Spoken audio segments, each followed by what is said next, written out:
My name is DeWitt Boston. I'm 13. I've been in and out of jail since I was 11. Just smoking, getting back out, smoking again, getting back out.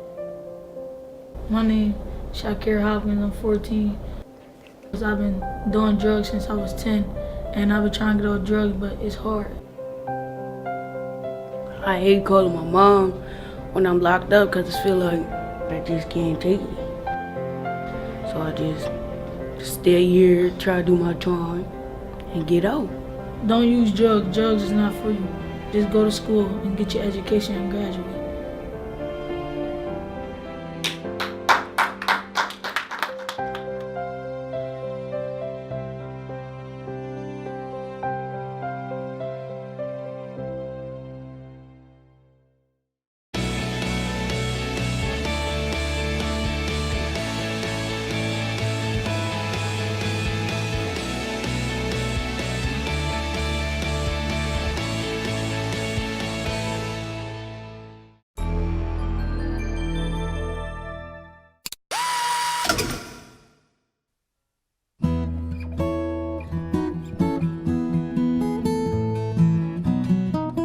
This is our new building. It's called the Construction Training and Education Center. It's a building that we built with the trainees in our training program. We do construction around Delaware. We do low-income house restoration, and we do commercial buildings, millwork for restaurants and contractors and nonprofits and that kind of thing.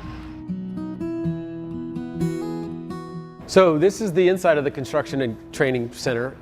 This is a building that was built by our trainees. We started this 4 years ago. We designed a green building with a lot of recycled materials. Some of the recycled materials include the flooring. There's tile flooring that's made out of ingrained blocks. All of the wood in the building's recycled materials, recycled wood.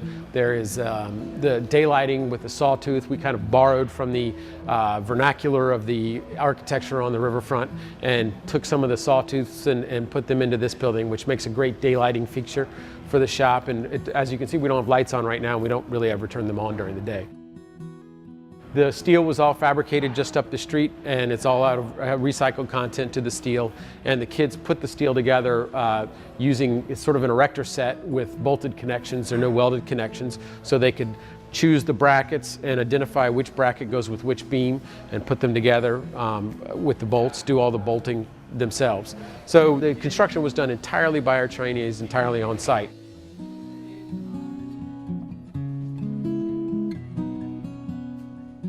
We have a lot of competition for the spots that we have, and the kids that we take in, the trainees, girls and boys, men and women, that we take in are competent.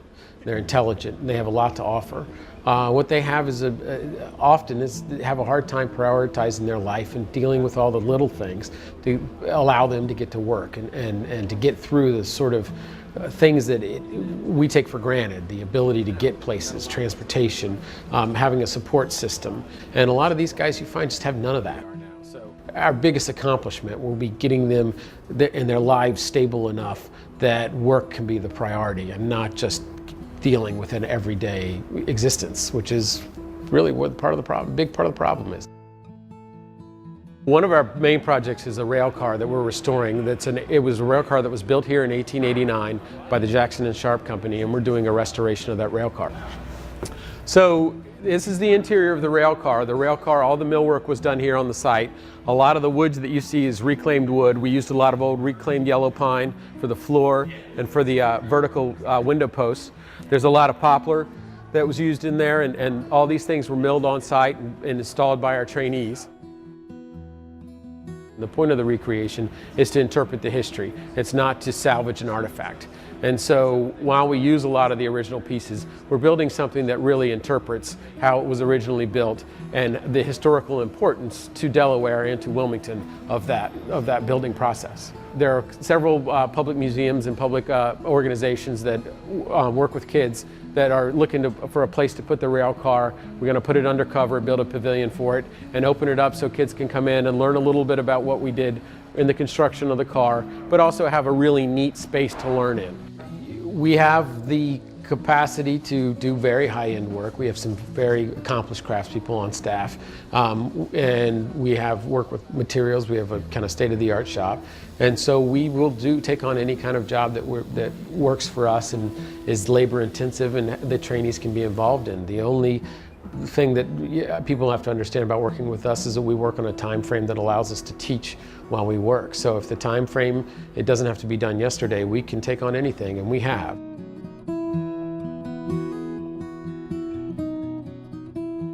Having them work on these projects is the carrot that keeps them coming back. And we've got a lot of people around, clients, the Children's Museum and folks at the Buccini Pollen Group and nonprofits in Delaware. We've done stuff with the Center for Horticulture and the Delaware Nature Society that allow us to build really neat buildings, really neat projects. And the kids have a real sense of accomplishment. And that is the carrot that keeps them coming to the program and allows us the time and the flexibility to put together the infrastructure behind each trainee that will allow them to be successful going on.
In the city of Fallujah at the time that this all transpired, we had a very accurate enemy sniper that was operating in our area.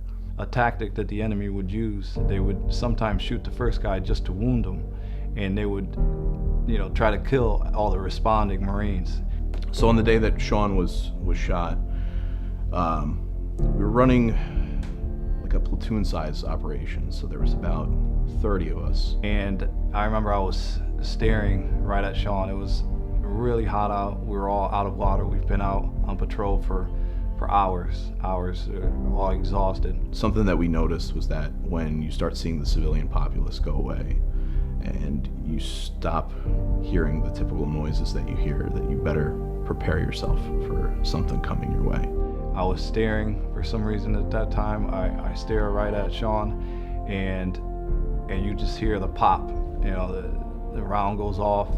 We yell, Sean is down, man down, and then he gets right back up and takes off running. And I happen to look out and I just see Sean running southbound down the street, full steam.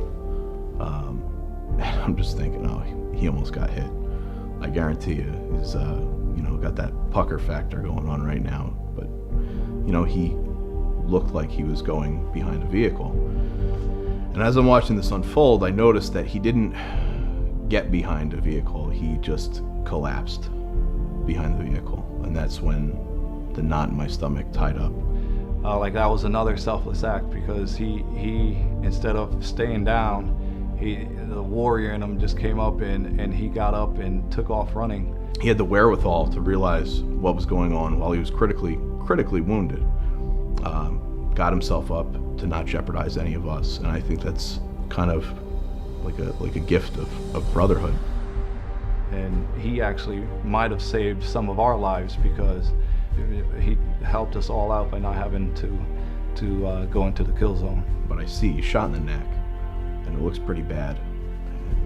I know Doc Errico, I think, had his hand in the wound, and from what I understand, he was basically like clamping off his jugular.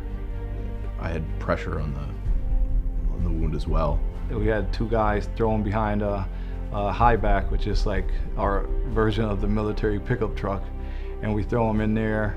Another guy was driving, and then they're yelling for an assistant driver.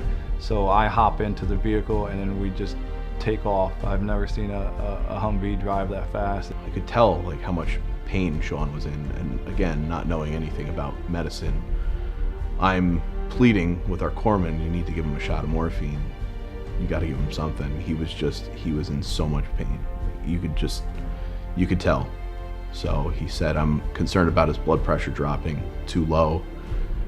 And at that point, I kind of pleaded some more, and I said, just, Doc, look at him. Excuse me. To be honest, I didn't think I was going to see him again. It was, you hear taking a round to the neck, and we didn't think he was going to make it. 10 years ago today, I was bleeding on a street corner in Fallujah. Our platoon commander later said, none of us thought that you were going to make it. When I came to in that hospital room in Bethesda, the doctor who greeted me said, I would not believe you survived this were I not looking at you with my own 2 eyes. I'm one of the fortunate ones. I received the best of care on the ground in Fallujah and back in Bethesda and Walter Reed. Amazing surgeons, and that's on top of the heroic actions that my Marines and our corpsmen took on the ground. It's amazing to me. It really is. I'm blown away when I think about it. He's done so much. He's truly dedicated his life to serving his country, to serving other people. The way Congress is made up these days, we could really use somebody who is dedicated, hardworking, public service-oriented individual who wants to do what's right for our country. In the history of our country, we have the fewest number of people serving in Congress that have a veteran background. Trust is the #1 thing, and you could definitely trust Sean. Selfless. That's the kind of person that I want representing me. That's the kind of leadership that our country is so sorely lacking today.